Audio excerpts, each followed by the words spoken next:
Hello everyone and welcome back to my channel Edmond Mindaros.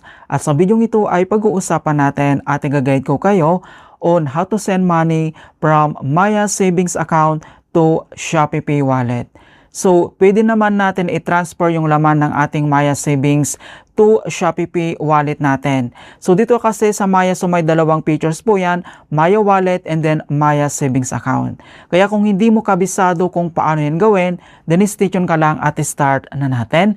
So, ang next step ay kailangan mo lang i-open dito ang yung Maya app and then i-click mo lang.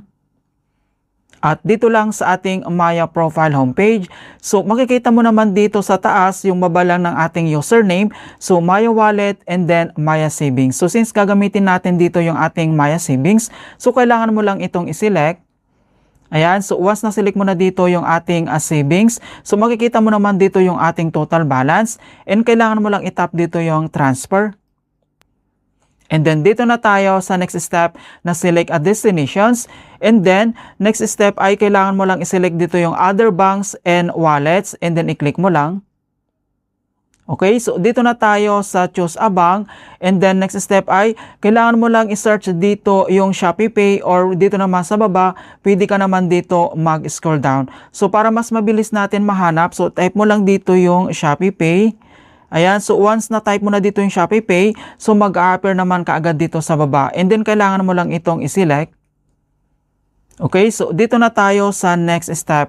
So, transfer to other banks. And then, magagaling lang dito sa ating Maya Savings. And then, dito naman ay kailangan lang natin enter dito yung recipient na Shopee Pay name. So, dito naman sa pag-enter ng Shopee Pay name, so first name and then last name. So, either capital letters man yan or small letters. Pwede po yan basta tamang details and then fill out lang natin. At once na-enter na natin dito yung Shopee Pay na full name, so dito na tayo sa pag-enter ng account number. So dito naman ay kailangan mo lang i-enter dito yung register na mobile number ng Shopee Pay account. So nakalagay lang dito account number pero mobile registered number ng Shopee account or yung Shopee Pay, yung kailangan natin itong i-enter and then fill out lang natin.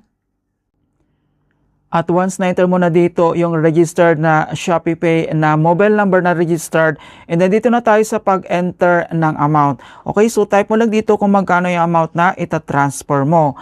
Okay, so makikita mo naman dito na yung kanyang note ay optional lang naman yan.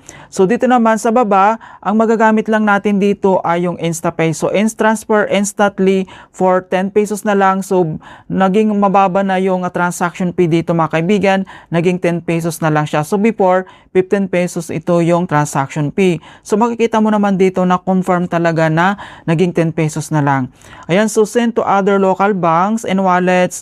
No waiting, money is sent immediately. Transfer from 100 to 50,000 per transaction. So up to 100,000 per day and up to 500,000 per month mga kaibigan. And then dito naman sa PisoNet, unavailable ito. So once na-select mo na dito yung InstaPay, dito naman sa baba, itap mo lang dito yung continue. Okay, so dito na tayo sa another step. So confirmation, so confirm transfer. So makita mo naman dito yung amount to source galing lang sa ating My Savings, destination sa PP account, and then dito naman sa kanyang transaction fee, makita mo naman dito, so dapat may extra balance ka dito sa iyong account dahil separate po yung kanyang transaction fee. And then dito naman sa baba, kailangan mo lang basahin mabuti itong double check the details first. 1 cent, Maya can no longer unrefund your money. Make sure the recipient and the amount are correct before continuing. And then, kapag okay na, itap mo lang dito yung transfer. So, kailangan lang natin i-enter dito yung 6-digit na OTP na sinilang dito sa ating Maya registered mobile number para ma-authorize natin yung transactions. Kapag na-enter mo na dito yung 6-digit na OTP, itap mo lang dito yung verify. Ayan, so makikita mo naman dito na you're almost there. So pwede mo naman dito i-view yung kanyang receipt, i-click mo lang dito. Ayan, so makikita mo naman dito na on processing na siya. So kailangan lang natin itong hintayin na ma-receive natin. Ayan, so all details nandito naman.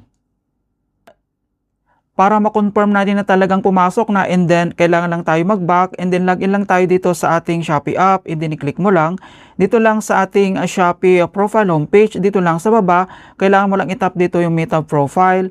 at dito lang sa ating Shopee profile homepage, and kailangan mo lang i-select dito or tap mo lang dito yung Shopee Pay. Ayan, so dito na tayo sa ating Shopee Pay. So makikita mo naman dito na talagang pumasok na siya, and then itap mo lang yan. Okay, so dito naman sa ating history, i-click mo lang yan. Okay, so makikita mo naman dito na successfully na na-receive na natin galing lang sa ating Maya Bank mga kaibigan. Okay, so makita mo naman dito na successful na receive na natin dito yung amount. Alright, so ganoon lang po kasimple kung paano tayo mag-top up dito lang sa ating Shopee Pay balance from sa ating Maya Savings account. Napakasimple lang talaga. Alright, I hope na nakapagbigay ako ng kunting kalaman at guide tungkol sa Maya app tutorials. Thank you guys, and see you in my next tutorials.